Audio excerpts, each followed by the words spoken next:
It is really my great pleasure to introduce our speaker to you. Gerry Leary has been a Boulder resident since 1979. He worked as a blind mechanic for 40 years before deciding it was time to trade his toolbox for a coffee roaster. Gerry, who has been blind from birth, refused to let his sightlessness keep him from becoming a master coffee roaster. He trained in San Francisco at the West Coast Specialty Coffee Company and then founded the Unseen Bean in 2003. His goal is to make the freshest, best-tasting coffee available anywhere. We're going to start the program tonight with a short video, and then Gerry will speak. But please join me in welcoming Master Coffee Roaster Gerry Leary.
Well, good evening. I haven't watched that video in a couple years, and or I haven't even listened to it in a couple years, but it's really, I think, the best media piece that anyone ever did.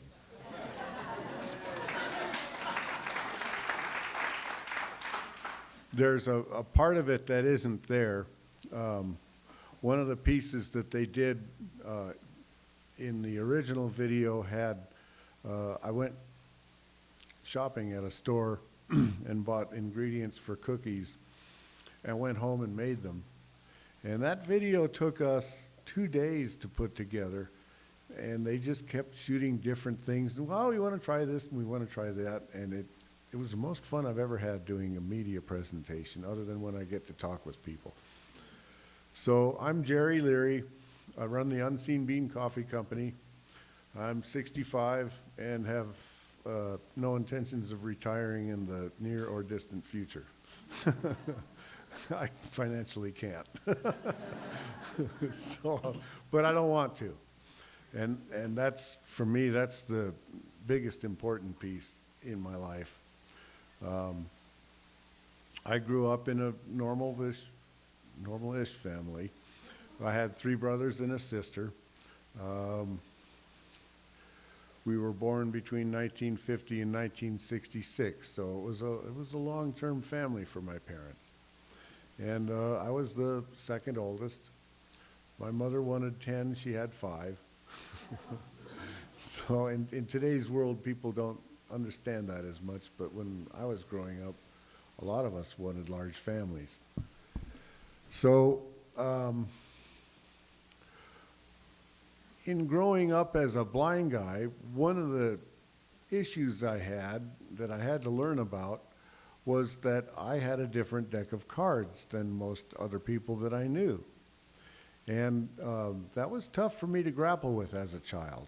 So I had a lot of trouble interfacing with the normal society because I, as a little tiny boy, couldn't understand why I was different and why I couldn't do some of the things that other kids did. And I have to say a big thanks to my folks, because they were really good about assisting me in trying to do anything that I wanted to do. So as a 2-year-old, I started playing with cars. My father was a mechanic, and he did work at home as well as where he worked. And during the day when he was at work, I was breaking what he was fixing. So when I was 3, I discovered that wheel bearings had little round balls in them, and my brothers needed those for their slingshots. And so and then after a little while, when my father grounded me and locked me out of the garage, I had to teach myself how to make a garage door key. And that was a fun adventure. And I'll never forget the day I went to the hardware store that was about 4 blocks from our house. I snuck out, didn't tell anybody I was going over there. And I went by myself as a blind guy before I knew how to use a cane. And I got together with the son of the owner, and he was 7. And I knew as a kid that, I wasn't supposed to play with keys. And I wasn't supposed to file keys and try and make keys for locks, because I had taken locks apart to figure out how they worked, because I couldn't understand why I couldn't get into places that people didn't want me into.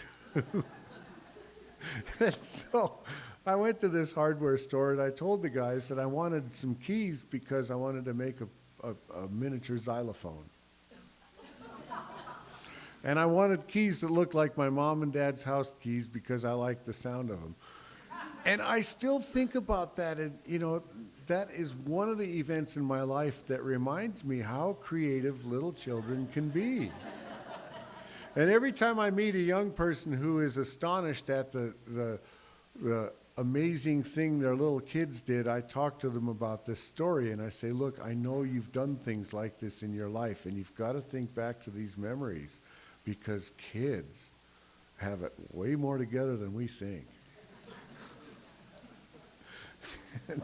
But I ended up making keys for the garage, And that was what got my father to realize that he better show me what's going on out there, otherwise he'd come home from work and find me crushed under something or cut in half. So I began my apprenticeship of being a car mechanic in 1955, and in 1961, one day, I was helping my brothers. We were trying to make a bicycle with 5 tires and 3 seats. And we had 4 or 5 bicycles apart because we wanted all 3 brothers to ride, see. And so we kind of set these chains up, and we kept getting our pants dirty, and Mom kept yelling at us about getting our nice clothes dirty. So my brothers decided they should send me down to the gas station to clean the bicycle chains, since I always played with the parts cleaner. Well, when I went down there, the first day I went down there, the guy said, "Oh, kids, go clean your chains up, you stupid little kid," you know, blah, blah, blah, blah, blah. And this car came into the gas station for gas, and I said to the owner, "Hey, that car's got a burnt number 5 exhaust valve."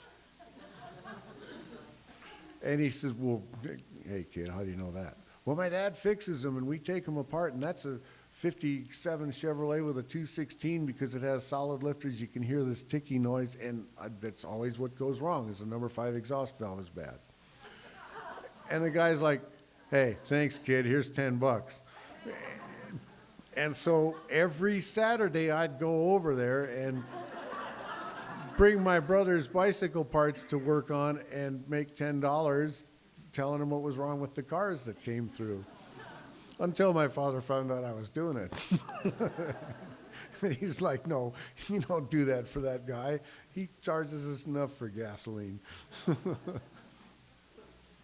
And so,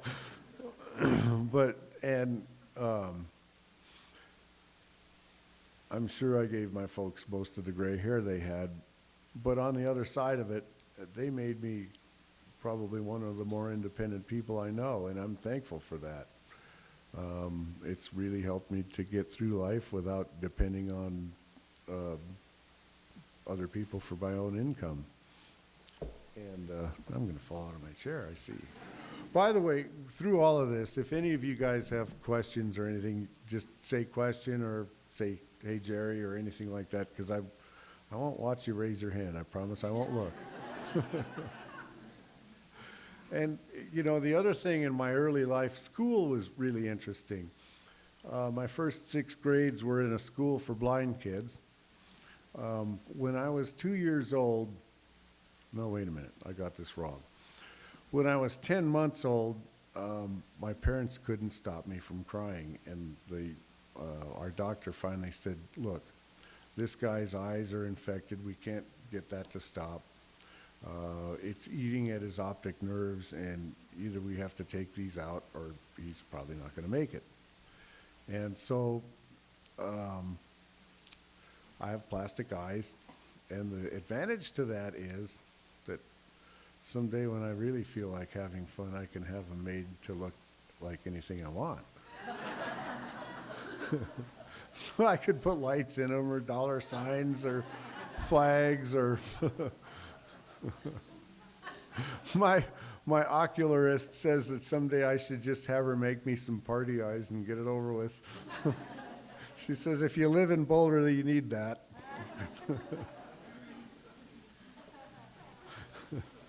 So, but it's life is really, I think one of the biggest realizations that I've come to in my life is that if you can't find yourself a positive attitude in a positive way, you're not going to have fun at it.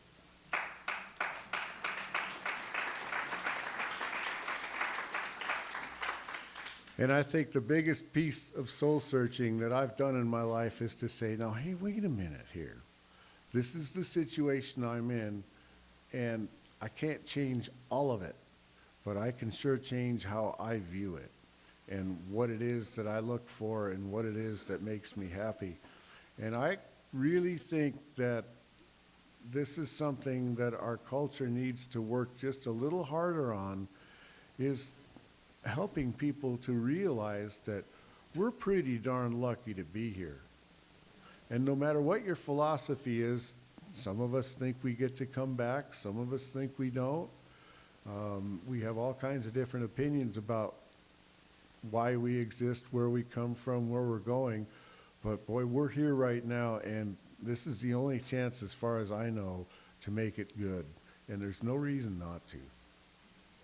There's really no reason not to.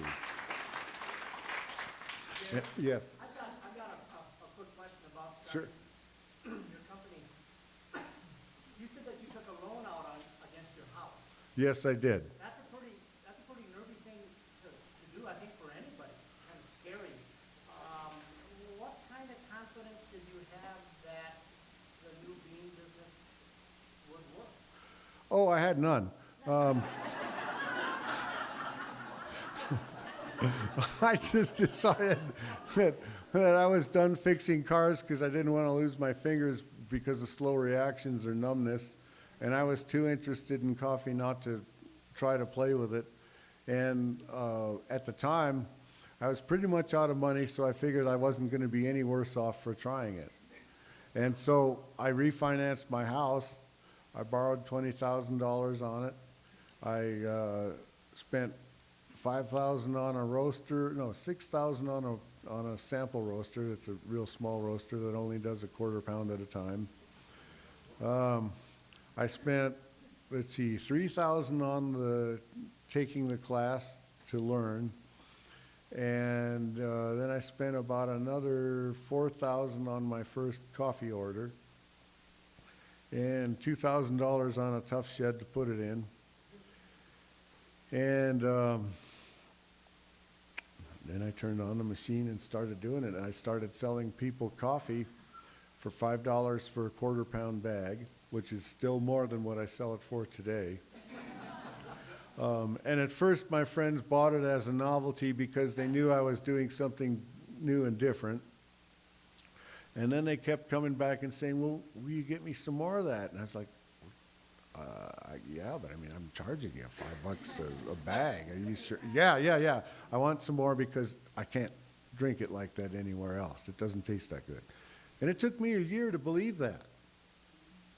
I mean, I understood what they said, but I was like, well, okay, so they're my friend and they like me and they want me to succeed.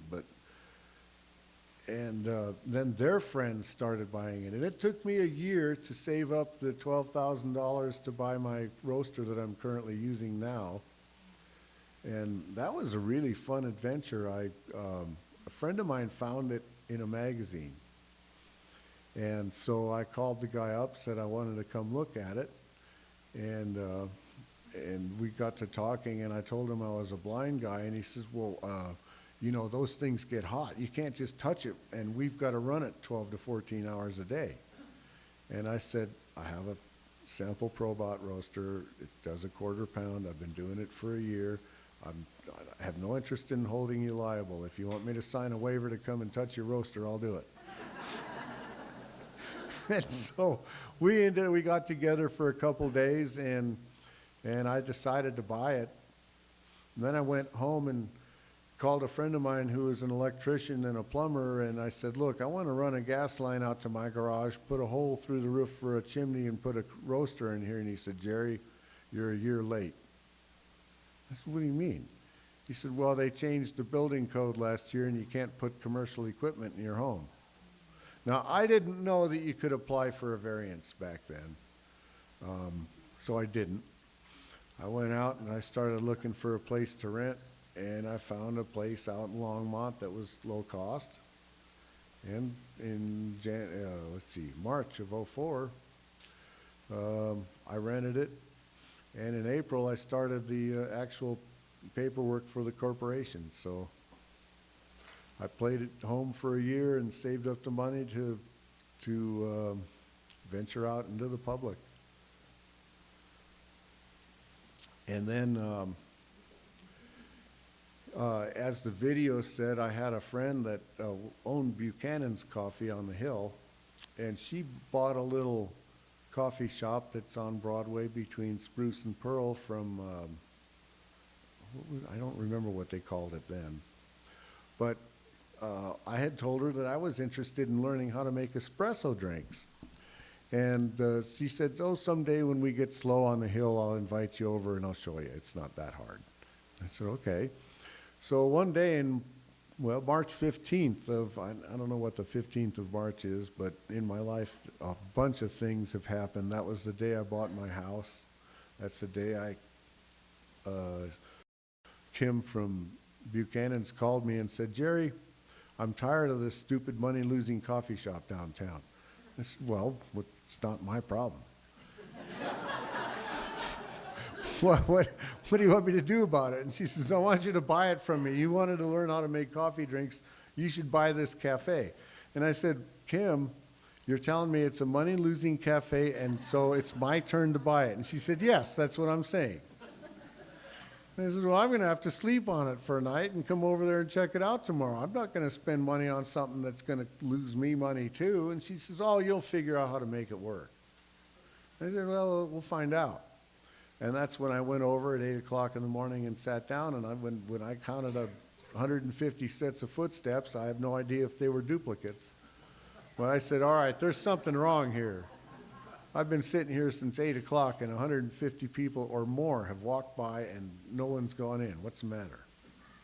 So that's what I did. I went in and tried the coffee and the food, and I said, oh, that's what's the matter.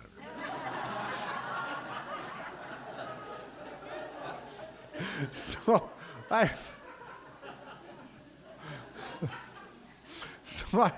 I called my sister, who has a really good job at a really good company doing really responsible things, and I said to her, what do you think about this crazy move? And she said, well, Gerry, as I've told you, I think you're nuts and you're goofy, but if you don't buy this coffee shop, you will have passed up the best advertising that you could ever have. So I said, okay. And I told the woman the next day that I'd like to buy her coffee shop. And so we got together, we settled on a price. I went home and said, oh, the only way I can get this money is to whip out this here credit card. So that's what I did. I put my business on a credit card and took the keys and went home and called a couple friends of mine and said, hey, you guys, I own a restaurant. I don't know how I'm going to do it, but, and they said, well, you want some help setting it up? I said, oh, well, I guess. Well, what are we going to do? Well, I don't know. And that was really interesting because I walked into the place and I've got friends that are willing to help me, and they said, what do you want it to look like? And I'm like, and your next question. And so I said, well, And I sat down in one of the chairs and I said, now what should a coffee shop look like? And I went, I don't know. And so I started thinking about it, and I thought for about 5 minutes, and I said, well, I don't know what this means, but it should look like some place that people want to be curious enough to come to and feel comfortable enough to spend their money in. And so I didn't know what else to say to my friends, and I said that. And they got together and said, well, we should paint it this color, we should do this, and we should do that. And I said, okay, let's do it. And I think that was even more of a gamble than just deciding to get into coffee. Now, it worked, but the interesting part is every time I get a new staff or every time we decide to repaint, suddenly what we had is no good. But when we put it together, everyone thought it was great. And when I started thinking about that, I said, you know, this is a psychology thing I need to read about. Because why is something that looks good today not good tomorrow? I said, okay, things change, colors go bland, they deteriorate, you get dirty, you get bored, but why is something that was so good then so not good? And that's a question that I still don't have an answer for. But it's been a lot of fun to play with, and I have to say that the coffee industry is really interesting. It's very different than the automotive world. I worked as a a car mechanic from 1960 until 2002. I ran my own companies from 1980 till 2002, and that was a whole lot of fun being a car mechanic. Gerry, where do you buy your beans? I And then when you roast them, where do you sell them? Well, I buy beans from coffee brokers because I haven't learned how to do importing and I don't have any farm relationships. And so I primarily buy from one small broker called Atlas Coffee Importers. I buy from them because they sell only specialty coffees. So they sell some of the best coffee that you can find without knowing coffee co-ops or coffee farms or government organizations. The coffee industry in coffee beans is really interesting. A lot of the small countries that you get coffee from, the production is very, very, very restricted and regulated. So for example, when you buy Uganda coffee as a coffee roaster, you buy it generally from the government. And what happens is the farmers that raise and harvest their coffee give it to the government because there's no transportation to get it to airports or docks, and there's no power to wash it or screen it. So most of these farms do a lot of that by themselves, and then they take that coffee, they give it to the government pays them whatever they feel like paying, which kind of puts a derailment in the fair trade organization, because a lot of African countries that have fair trade coffee farms handicap the farms because those farms can't regulate what they get paid for their coffee. So they can't always implement all the fair trade practices. And it's really a political nightmare and can of worms. But I work with a company that buys real high-end coffee, so it costs a lot of money. Some of the raw beans that I buy are over $6 a pound before I even have to pay for shipping. But once again, I'm buying hundreds of pounds. Most of your bigger companies are buying hundreds of thousands of pounds. So I don't get the prices that larger companies do. I pay spot. And coffee is an interesting commodity. It is second only to oil. And it really is treated in the business world as a commodity, just like oil. And I can be on the phone with my coffee broker and watch the price of a coffee that we're talking about vary as much as 10% in 5 minutes. And so as a what I call a retail green bean buyer, because I'm not buying from farms, I'm buying from a distributor. So I'm still not paying what they would call real retail prices. But as far as the green coffee market, you folks will find it real hard to get into. You'll be able to buy coffee from somebody like Sweet Maria's, who sells coffee in small quantities that a consumer would buy. But if you called Atlas Brokers, their question to you would be, how many bags of that do you want? And an average bag, South American coffee is about 150 pounds. Africans are about 130. A lot of the Hawaiians are 100. And it just depends on where the coffee comes from. But that's one of the reasons that consumers can't buy from coffee brokers, because they don't want to sell you 5 pounds. So we do the same thing as people like Sweet Maria's, except that we don't have the quantities or the variances that they do. Right now I've got Colombia, Ethiopia, Guatemala, Indonesia, Peru, one other one, Sumatra. So I've got 6 regular beans, 1 decaf, and 3 blends. Earlier in my company's existence, when I first started, and I had a little bit of capital, I had 22 kinds of coffee. But I found that so hard to manage, I couldn't keep them all consistently, so I pared it down to what I really needed consistently, and then every month I buy a different something to feature. And so it's a whole lot of fun. Gerry, I have a question. Yeah. How did you figure out or decide how you wanted to introduce hemp? Oh, that's a fun story, and I'm glad you asked me about it because I might have forgotten to mention it. Devin Jamrose is one of the co-owners of Steep Fuse. And he and Ben Glennon own the company.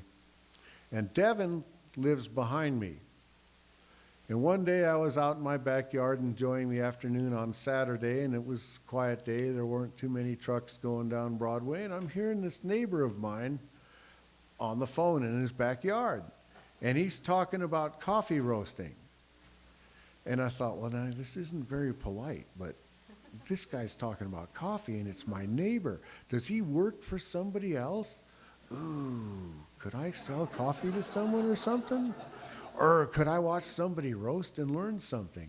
I have never, other than the people I learned from, I've never been in another coffee roastery that would allow me to watch them roast coffee. As soon as I tell them I'm a roaster, they, oh, well, we'll give you a sample, but we don't give tours. Oh, gee, my computer read me an advertisement for a tour. I see. Okay, well, I shouldn't have told you I was a roaster. Sorry. And I do give tours. You can ask me anything you want about coffee and roasting, and I'm glad to pass it along. But so I heard this guy talking about coffee, and I couldn't really hear all of it, but he was talking about roasting coffee at home, and I'm thinking, I never smelled it. And so I'm out there kind of hanging out, and I thought, geez, this is not good. This isn't ham radio. I don't need to read the mail on all my damn neighbors. You know, come on, Gerry, get off of it. And then the other side of me went, but wait, this is coffee. You got to talk to this guy. So he gets off the phone, and I just dropped all of my inhibitions and kind of went halfway back in my backyard and said, hey, what's this? But you coffee roaster? And the guy says, well, who are you and where are you? And I thought to myself, this is my neighbor. I could hear him plain as day. I'm right across the fence. He said, well, which fence? And so I started walking back towards him, and I all of a sudden realized, oh, my backyard has turned into a jungle. And you can't see through the fence. It's not, it must, you know, it's spring and summer, and there's leaves everywhere. Okay, I can't get very close to you, but anyway, that's how we met. And so I started talking with him, and he says, so you're a coffee roaster. We want to try, I've got this friend, and we're starting this company. We want to try infusing coffee. Could you roast coffee for us? And I said, well, sure. And so that began a 2-year experiment on how do you roast coffee so that it will soak up this stuff that we're putting in it. And that's when some of the real fun began, because I suddenly, you know, here I was doing custom roasting now. You know, I wasn't just roasting the same thing that I do every day. I'm having to do something new and different and try and learn about it without any input. And that's been a real fun project. And it's really given me a lot of insight into the hemp and marijuana industries. It's a very interesting piece of politics. I got a question. Sure. So, what program do you go through for your roasting? How do you find them, and then how did they tailor a program, or how did you work with them to tailor a program that would cater to, you know, giving you more sound, more smell? Well, that actually, I started getting interested in roasting in 2001 when I was getting ready to stop being in the car industry. I had gotten myself involved in a project of rebuilding a 1949 Ford bread truck. And when I got through with it, I had said to myself, you know, my fingertips are starting to get a little bit numb, and I touched a couple bolts yesterday that I didn't even realize were bolts until I wiped off my hands good and really felt them. And I said, if I keep doing this, I might be losing a fingertip here and there, and I don't want to do that because that's my vision. And so, I've been interested in coffee, and I think I'll get involved. So I started going to the different coffee companies around here, trying to see if I could find any kind of a job to get myself into the industry. And then I decided I wanted to learn to roast. And I came across an advertisement for a place called the West Coast Specialty Coffee Company and the Coffee Training Institute. And I went, Coffee Training Institute. That sounds a little weird, but maybe I could learn how to roast. So I called the guy up, and I said, I want to take your seminar. And he says, okay, here's how much it costs, here's where it is, and here's when it is. And I said, all right, do you mind having a blind guy in your class? And he says, well, I don't know. I've never taught a blind guy. I don't know what special things you need. And I said, oh, you just have to describe what you're doing and maybe take a few extra questions. No big deal. And he goes, well, all right, I'll tell you what. You take the class, and if you don't think you get anything out of it, I'll give you your money back. I said, all right, I'll take the class. So I went out and took his class, and it was a week-long, 8-hour day, and we roasted a whole lot of different kinds of coffee. He roasted them several ways. He talked all about the roasters and what they do and how much they cost and how good of a distributor he was and how he could get us all the equipment we need to get ourselves going in coffee roasting. Yep. And so I learned through that class that what I really needed was a talking timer, a talking thermometer, and to borrow somebody once a week for about half an hour and say, are these beans shiny? Are those beans shiny? Are these beans brown? Are those beans black? And so I thought about that for a while, and I went home, and I was sitting at home thinking about talking pyrometers because I needed to go way higher than 100 degrees. And I called the coffee guy back, and I said, hey, look, would you guys consider putting some sort of an audio readout in a coffee roaster if I buy it from you? He says, yeah. I said, okay. Do you have any ideas what to do? Well, no, but we'll talk to the manufacturers, and we should have you something figured out by the end of the week. Well, a week and a half went by, and it was a Sunday afternoon, and I was laying around on my couch, and I put a magazine that I get in the mail from an organization called Handy Hams. And what they are, they're an organization that helps people with any disability get themselves an amateur radio license. And amateur radio are the people that you see every once in a while where you see a house with a big antenna sitting on the roof and that kind of stuff. And we talk to people all around the world, and we get to invent radio things and invent new technologies. An amateur radio guy invented the cell phone. And they, and a lot of people that get those kind of radio licenses end up working in the electronics industry. But anyway, in this magazine, there was a advertisement for a meter called a multimeter, which reads all those little parts that are in your radios and TV sets and tells you what their values are and if they're any good. And this particular meter talked, and it had a option for reading a thermocouple, which is a piece that will tell you what the temperature is. And I played this ad, I've got to say, I played it 10 times. And I couldn't believe it because it was the missing link in what I needed to roast coffee. So at this company was in Connecticut, so at 6 a.m., my alarm woke me up, and I got over on that phone, and I said, I want one of these meters, and I want 3 or 4 different kinds of thermocouples, and can you get them here tomorrow? And the guy says, well, what are you doing? He says, I'm making a coffee roaster audio. Well, do you have your roaster? I mean, you want a whole range of thermocouple. Well, I don't know what it needs. I'm going to call up and have it mailed today. So he said, okay, we'll overnight it. So then I called the roaster company, and I said, did you guys figure out how to make this roaster talk? And they said, well, no. And I said, all right, what's the thermocouple that's in it? How long is it? What size is it? And how is it meant? And the guy's like, you're a blind guy. And I said, yeah, call me back, tell me those things, I'll talk to you later. I didn't give him a chance to say anything. So he called me back and he said, well, and he described the thermocouple and everything. I said, good, sell me a roaster today, right now. And he says, we don't have one built. And I said, build it. I already gave you your 2 weeks to convert it. You haven't even built it yet. And I want to buy it today. Well, we don't really have one. And I said, well, what do you mean you don't? It's in your catalog. He says, well, we have to order all the parts. I says, well, that's not going to work. And he says, well, we've got one on our test bench, but I said, well, is it in the box yet? And have you sent it? You haven't even told me the price.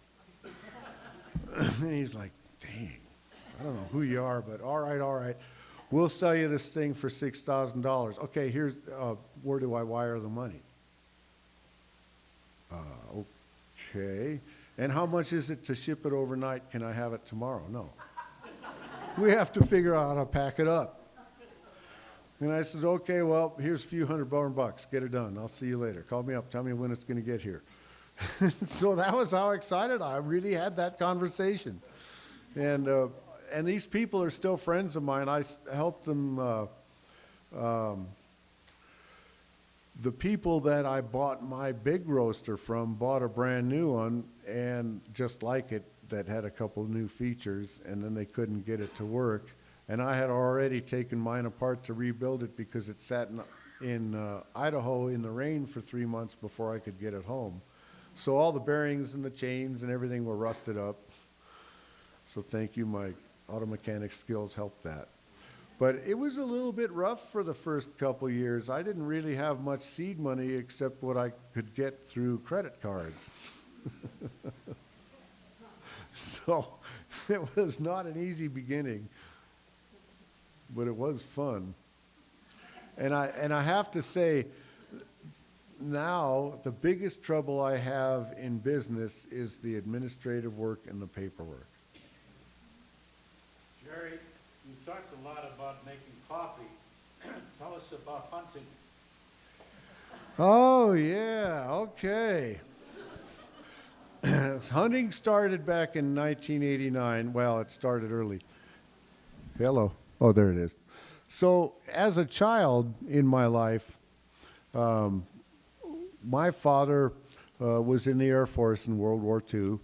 And when he got out of the Air Force, he still enjoyed airplanes and ballistics and all of that kind of stuff. So he got into learning a lot about handguns and rifles and hunting, and he and his friends would go deer hunting every year. And when I got to be about 6, they would let me go along because his buddy had a grandfather who sat in camp all day, so they could have somebody to watch the overly curious kid. And so my friend and my father would go hunting, and Grandpa and I would sit around and watch all the animals show up while they went to look for them. And then about half an hour before they came back, all the animals would leave. And at first I couldn't understand. I'd always say, now, Pat, you've got to cook dinner for 9 people, and it's only an hour before they said they were going to be back at 5. Oh, Gerry, once all the deer and the elk leave, we've got about 45 minutes. So we'll start cooking about then. And he would take pictures of all of the animals that came through camp. And the thing is, back then, it was filmed, so you couldn't see it till you took it and got it developed. And so I would always hear about it later, and it would always be the day that my father would come in and say, now, how many deer were there? And I'd say, well, I only got to touch 2. And he would always say, you're touching deer. Well, yeah, we were feeding them the cornbread meal. And of course, he and all of his hunting buddies were just amazed because we had these big does and these big bucks eating out of our hands while they were traipsing around the mountains trying to find them to get them. And anyway, in 1989, I was fixing a Cadillac for a guy who worked for Department of Fish and Game. And it was an old Cadillac Seville that had a weird problem that I would not have known about if my father hadn't been a Cadillac mechanic. And so I fixed it for the guy, and we got to talking about stuff, and he got to talking about that he was with Fish and Game and did a lot of that kind of thing, and had I ever gone fishing or hunting? And I said, oh, I fish a lot. I haven't gone hunting, but I go on hunting parties with people when they let me. And he said, have you ever shot a rifle? And I said, a lot. I'm real familiar with that stuff. I grew up around it. My father had a federal firearms license when I was a kid. We used to buy old surplus, it was, pallets of old Army surplus stuff and Army Jeeps, and he would put them together and we'd sell them. And one load of stuff we got was a bunch of old tank turret parts. And we built 4 complete, I don't remember which tank they came off of, but they were huge guns. As a little kid, I could put my head in the barrel. And he ended up donating them to a museum in Massachusetts, some sort of military museum. But I got quite familiar with all that stuff. And this guy with the Fish and Game said to me, would you ever consider hunting? And I said, well, yes, but I can't aim. I'd have to have someone help me aim. And he said, well, look, Gerry, this is a real thing. There is nothing in the law that says you have to see. It only says you have to shoot and be safe and know all of the rules. And so I said, so you're saying that you think I can get a hunter safety card? And he said, yeah. He said, I'll tell you what, I'll take you to the next Department of Wildlife board meeting and the next Fish and Game board meeting, and we'll put this up in front of their boards and see what they say. Gerry, what state was that in? Colorado. Just checking. Yeah, that was right here. And so I went with a man named Bill Ward and a man named Dan Benventano to both board meetings, and they said, well, there is a Disabled Hunters Association. A guy named Sid Sellers runs it. Works with a lot of paraplegics and quadriplegics, but we haven't worked with a blind guy. If we issue you a hunter safety card, will you promise us that you won't go shooting by yourself?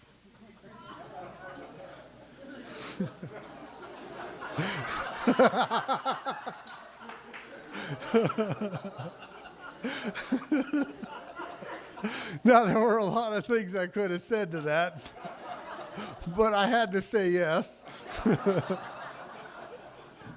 And no, I don't shoot alone. It just isn't any fun.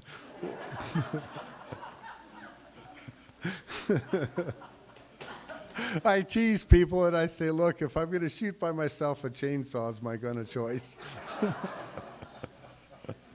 You have to go find and meet your target that way. But this year, they've done a lot of remodeling to the building that I work in out in Lafayette. And one of the people that was doing the construction is a real avid archery shooter. And he works with a company called Precision Shooting Equipment that makes crossbows. And so I started telling him about my hunting experiences, and he said, look, let's just go shoot together. You got to get a hunting license. I want to do this year. So we did, and we didn't see anything where we got our tags, but got to where I could shoot a softball at 30 yards. And he said, that's good enough. You don't want to get much further than that. You're going to do just fine. So this next year, I've registered to go on a hunting safari in East Cape, South Africa. And as far as they know, I'll be the first American blind hunter in Africa. So I don't know if I'll shoot anything, but I'll have a lot of fun being there because I haven't ever been there. And someone over that I'm facing had a question. Yeah, I have a question. I'd be interested in your schooling as you grew up, because you obviously, from your parents or whatever, had a very eager mind to learn a lot of things. And how did you do this? You had computers that taught you? No, it started out, When I had my eye surgery, the medical people told my parents that since they had uh, 3 normal kids, that they probably had enough to do to raise them, and that they should send me up to a place up in Northern California where I would board and go to school all year and come home for the summer or the weekends. And my parents said, no, it's our child. We want to raise them. We don't feel like having some other government facility raising our kids. And so we lived in Chicago at the time, and they started to check it out, and they found out that there were a few schools for blind kids, but the only ones they could find where they sent them home every day were in California. So they decided to get out of the snow and the coal dust and the cold and move to Los Angeles. And I went to a grade school for blind kids, and then I went to a middle school that was one of the first programs in LA County to have blind students. They had 10 blind students at the middle school, at the high school, and they gave us a room with a teacher to help us interface to the rest of the classes. And then I went to a school like similar to Front Range University, only out there back then they called them junior colleges, so they were the 2-year college. It was like Front Range is here. And you could take a lot of general education classes and decide what you wanted to do. And you didn't have to pay the tuition of the state colleges or anything like that. It was a lot lower cost. But I will say that my parents were very, very involved in my education and in my culture and in raising me. They spent an awful lot of time helping me out. And I have to give them a lot of credit for that, because I don't think I would have made it without that. As far as computers, we didn't have computers until the late 80s that talked. And so most things, when I was in college, the state of California did provide some funding to help vision disabled people get readers. So I would hire people in my classes to read my textbooks and things because I couldn't get them fast enough. And a question over here. Question. Couple of questions. Sure. One, first one's easy. Oh, and this also is credit to the parents. Do you, when you say that you would vary every month when you order a bag, how would you make a decision about how you were going to vary that bag coming in? What gave you a clue where you wanted to go on that new bag? Most of the time it was 2 things. One was something that I hadn't tried, and 2, it was something that was a little bit unusual. So, for instance, one of my monthly coffees was a Chiapas, Mexico coffee. Another one was a Burundi coffee, and that's how I got to like that particular coffee.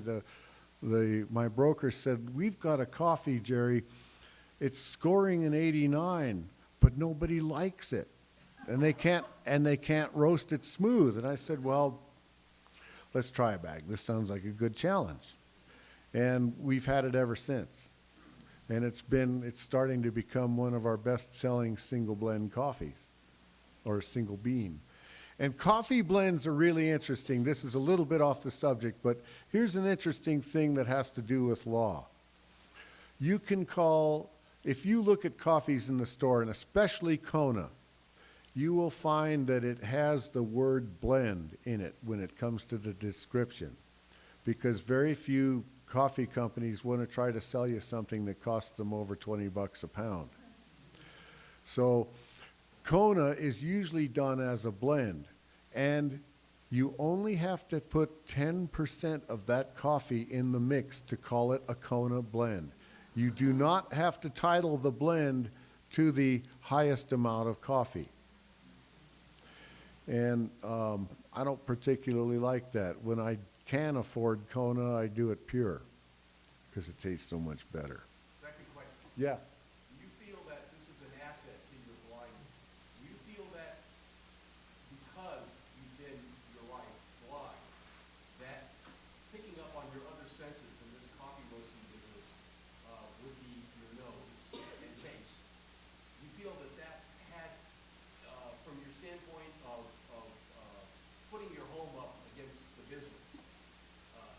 set, a gut feel that you felt that yes, you would be able to rise above the common folks, those with five senses who can't fully appreciate certainly lack of vision, and you went in there with a stronger sense that because of that sense, or those two senses, you stood a good chance of being able, through your standing apart, to be successful.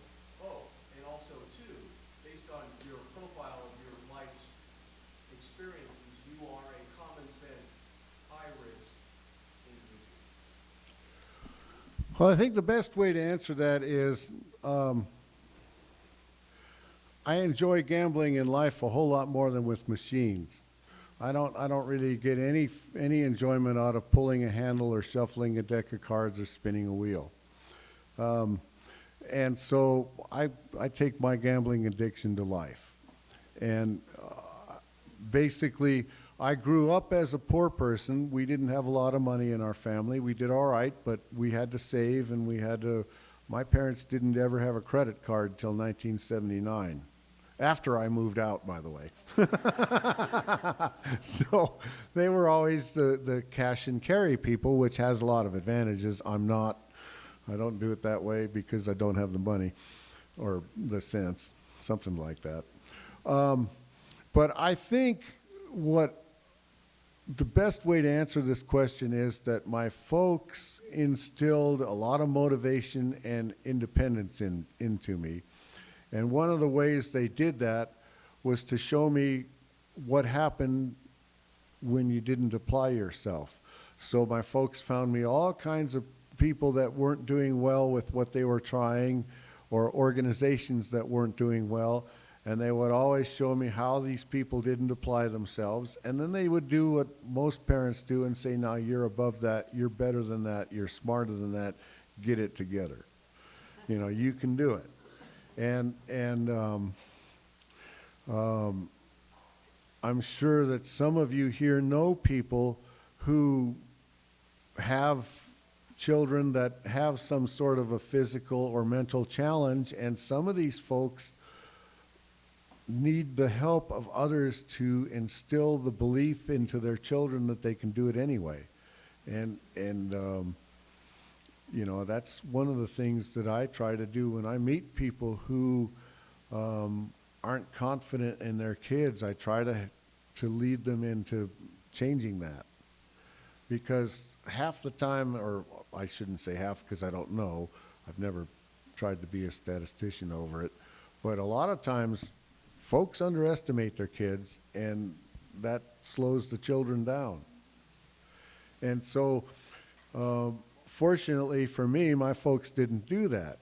As far as my vision goes in doing my work, I'm a little bit of a defiant person because I get told, or I used to get told a lot in life, well, you can't see, you can't do that. What? I've only used 5 bullets to shoot 4 deer and none of them missed. But see, that's the piece with the hunting thing. There's a piece of respect that someone like me has to have, because for one, I've got to participate in that adventure with somebody else. And I've got to do it in a situation that somebody else orchestrates. So I have to be very patient and very open, because that kind of thing I have to do their way. And when you're working with things like arrows and bullets, there's no return from a mistake. So you can't make one. And that makes it tough, because there's a lot of situations where we camera hunt, sort of, in that there's a good shot, Jerry, but there's a tree in the way and there's a campground off in the distance. And so you have to think about the safety issues, and you have to be 100% correct. If I were to mess up in a situation like that, I don't know if another blind guy could get a hunter safety card. Sure. Being a coffee roaster, what's the most difficult origin country to work with and why? As far as roasting and stuff. I would say decaf from anywhere. Other than that, I don't know that I could answer your question in any other way than I would have to say what's a more difficult bean to work with, because I never work with the people in the countries. I only buy from a broker. So as far as the beans go, the hardest thing is to make a Robusta bean taste good. So coffee is two basic categories. One's Arabica and one's Robusta. Most specialty coffee that you buy that doesn't come out of a can, that comes from a local roaster or a smaller roaster, is an Arabica coffee because it's being roasted for taste. When you look at industrial coffees, such as, and I can't give you specific amounts, but companies similar to Farmer Brothers, Hills Brothers, any of the big industrial firms that you normally wouldn't buy in a store, things that you could buy out of Home Depot or Office Depot or Cisco or one of those companies that's a big food seller, those coffees have quite a bit of Robusta in it because Robusta has more caffeine than Arabica. But they taste bitter, they're very acidic, and they make you shaky. And so the people that do specialty coffee stay away from that stuff because it's hard to get a distinctive taste out of it, and it's extremely difficult to roast it so it's not bitter.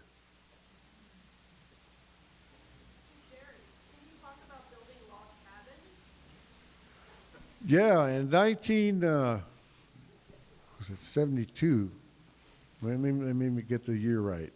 In 1976, I was talking to a friend of mine on the phone who lived in Black Hawk before it was a gambling community. And he was talking about this cabin that they lived in, and they were going to move to the little cabin next door, and I had to come and visit before they moved to the smaller cabin. So in January of 1977, I hitchhiked to Central City from LA. And I learned about the time we got to Breckenridge that my, what I thought was an extremely warm Los Angeles jacket was nothing. Anyway, so I went to visit my friend in Central City, and I got introduced to things like snowshoes and chainsaws and four-wheel drive. And so I started working on cars up there for my buddy because I was going to stay up there for a couple weeks. So I helped him with his car, and I helped another friend with a car, and then I helped another guy get a chainsaw going, and I thought those were kind of cool.